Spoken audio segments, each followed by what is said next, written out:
네, 안녕하세요. 오늘 딥다이브에서는 티로보틱스, 종합코드 117730이죠. 이 회사의 흥미로운 변화 이야기를 좀 파헤쳐보려고 합니다. 네, 안녕하세요. 저희가 받은 자료들을 보니까요, 티로보틱스가 기존 로봇 사업에서 그 자율주행 물류 로봇 AMR 솔루션 기업으로 변신하고 있다는 내용이더라고요. 맞습니다.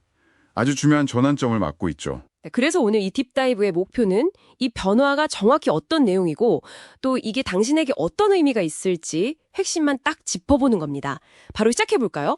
좋습니다. 티로보틱스 하면 뭐랄까 원래는 디스플레이나 반도체 공정에 들어가는 그 진공 로봇 이걸로 알려져 있었잖아요. 네, 그게 전통적인 캐시카우였죠. 실제로 2024년 3분기 누적 기준으로도 매출의 한 61% 정도는 거기서 나왔고요. 아, 여전히 비중이 크네요. 그렇죠. 그 사업 덕분에 회사의 어떤 기술적인 기반, 예를 들면 OLED 8.6세대급 로봇 기술이라든지 초정밀 제어 기술 같은 것들, 이런 걸 다질 수 있었어요. 기반 기술은 탄탄했군요. 네.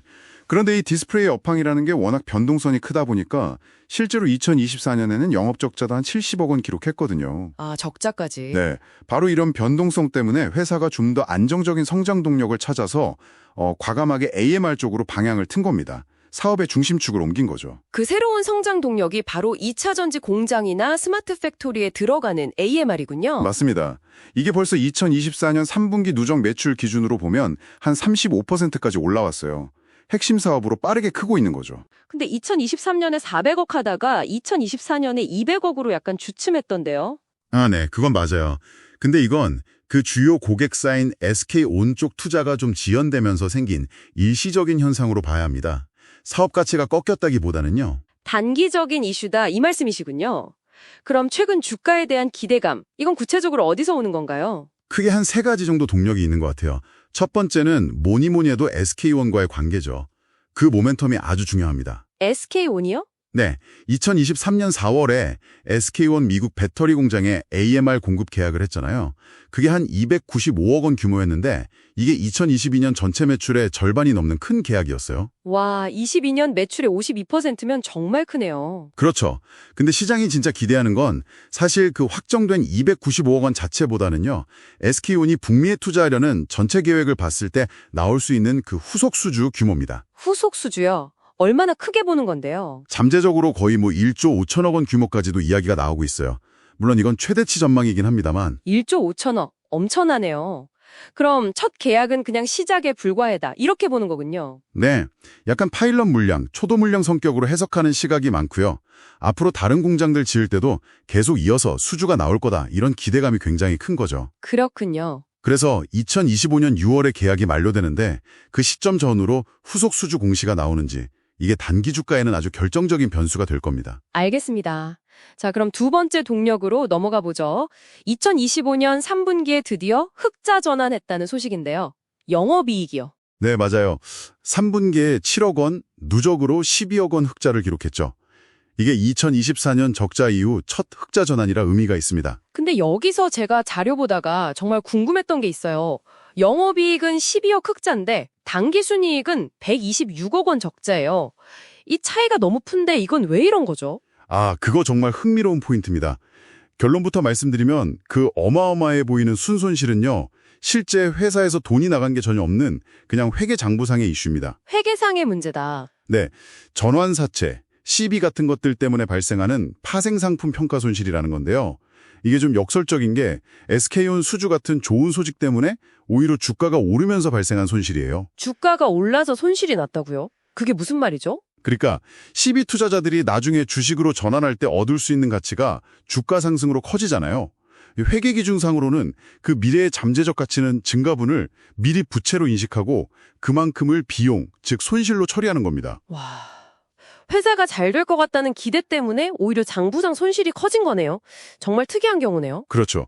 실제 현금 유출은 전혀 없었기 때문에 당신이 주목해야 할 건 그 무서워 보이는 순손실 숫자가 아니라 영업이익이 흑자로 돌아섰다는 그 사실 자체입니다. 알겠습니다. 그 부분은 확실히 이해하고 넘어가야겠네요. 자, 그럼 세 번째 동력은 뭔가요? SK온 외에 다른 고객들을 확보하려는 노력, 즉 고객 다변화입니다. 아무래도 한 고객사에 너무 의존하면 리스크가 크니까요. 그렇죠. 다변화는 중요하죠. 그래서 2025년에 보면 북미 자동차 부품사 쪽에서도 수주가 있었고 또 국방 분야, 공군하고 시범 사업도 했고요. 그리고 반도체 쪽에서도 신규 수주를 따냈습니다. 오, 여러 분야로 넓히고 있네요. 특히 반도체 수주가 좀 의미가 있는데요. 이게 회사가 원래 잘하던 그 디스플레이 반도체 장비, 그쪽 영역에 새로운 기술인 AMR을 접목해서 다시 들어가는 거거든요. 아, 기존 사업과 신사업의 시너지군요.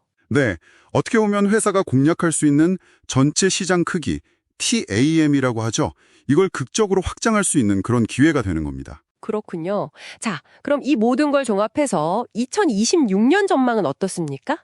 좀 밝다고 볼 수 있을까요? 네, 상당히 강력한 성장이 기대되고 있습니다. 일단 AMR 시장 자체가 연평균 20% 이상씩 계속 크고 있고요. 2026년이면 14,000억 달러가 넘는 시장이 될 거라는 전망도 있고요. 시장 자체가 크는군요. 네, 그리고 기존 사업인 OLED 로봇 쪽도 8.6세대 투자가 본격화되면 다시 회복될 가능성이 있습니다. 아, 양쪽 다 괜찮네요. 그래서 분석가들은 SK온 후속 수주가 잘 진행되고 또 신규 사업 다변화도 성공한다는 전제하에 2020년에는 매출 한 2,100억 원 정도, 그중에 AMR이 1,600억, 기존 사업이 500억 정도 될 걸로 보고 있고요. 영업이익은 한 168억 원, 이익률로는 8% 정도를 예상하고 있습니다. 와, 2026년 매출 2,100억에 영업이익 168억. 상당한 성장이네요. 하지만 물론 주의해야 할 리스크도 있겠죠. 당연히 있죠. 가장 핵심적인 리스크는 역시 오버행입니다. 잠재적 매물 부담이라고 하죠. 오버행이요? 아까 그 회계상 손실 이야기할 때 나왔던 시비 같은 건가요? 정확합니다. 그 CB나 BW 같은 것들이 나중에 주식으로 전환되면 시장에 풀리는 주식수가 늘어나니까 당연히 주가에는 하방 압력으로 작용할 수 있거든요. 이 물량들이 어떻게 소화되는지를 계속 주시해야 합니다. 그 부분이 관건이겠군요. 네. 자, 그럼 오늘 티로보틱스 딥다이브 슬슬 마무리를 해볼까요? 정리를 해보면 티로보틱스는 SK온이라는 아주 강력한 파트너를 등에 업고 또 자동차, 국방, 반도체 같이 다양한 분야로 사업을 확장하면서 고성장하는 AMR 시장의 핵심 주자로 빠르게 부상하고 있다. 이렇게 볼 수 있겠네요. 네, 그렇죠. 그리고 그 과정에서 보이는 단기 순손실은 회계적인 착시 현상에 가깝고 실제로는 영업이익이 흑자로 돌아서면서 턴어라운드의 시작을 알렸다는 점이 중요하고요. 맞습니다. 앞으로 2026년 이후의 성장은 결국 SK온과의 후속 수주 약속이 잘 지켜지느냐, 그리고 새로운 분야 개척이 얼마나 성공적이냐에 달려있다고 봐야겠죠. 리스크는 말씀드린 대로 오버행 부담이고요. 네. 자, 마지막으로 당신이 한번 곱씹어 볼 만한 질문 하나 던지면서 마무리할까 합니다.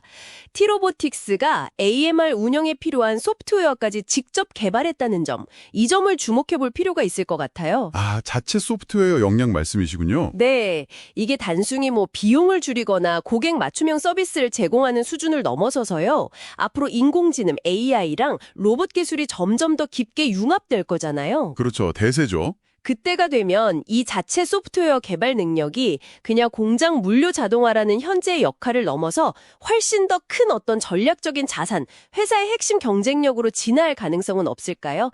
이 질문을 한번 생각해 보시면 좋겠습니다. 여기까지 티로보틱스 딥다이브였습니다. 감사합니다.